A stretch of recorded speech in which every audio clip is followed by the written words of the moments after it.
How can it be that you are so self-aware yet you feel stuck? There is a creator on TikTok named Flint Skidmore that made a really beautiful video about this topic, talking about how there are different types of awareness. There's shameful awareness and there's loving kind awareness. And he was talking about how the shameful awareness keeps us stuck, whereas the loving kind awareness allows us to move forward in life and walk differently. Now, why does this work? My name is Liz. I'm a holistic life and career coach, and I am educated in the internal family systems parts model. It's helpful to look at that point through parts. So you have a part that's in an extreme role. That could be perfection, that could be people pleasing, that could be phone addiction, any kind of extreme role.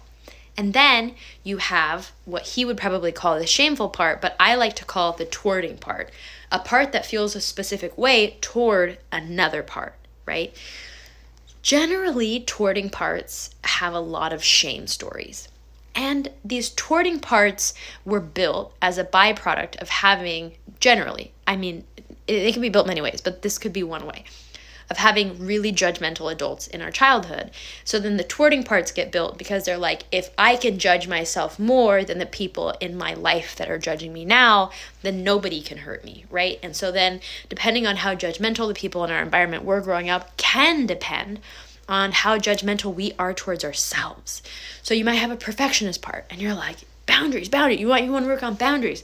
But the perfectionist part just keeps people pleasing, right? Keeps bending itself to be enough for its environment. Then you have the towarding part that's so super frustrated. And then the pattern goes on because the perfection part is like, see, that's what I feel outside and I'm receiving it in here too. This is validation that I need to be better because I'm not even enough for myself. So how does this look like with a loving kindness awareness? So I want you to imagine that these parts are kind of like floating orbs everywhere. And in between the parts are your great essence, your spirit energy. They call this the great self or self. And this energy has a consciousness that's very wise, very loving, very understanding, and curious. And so this energy is what we connect to our hurt parts with. So you would connect with both of the parts. You would connect with the towarding parts and you would connect with the part that it's an extreme role.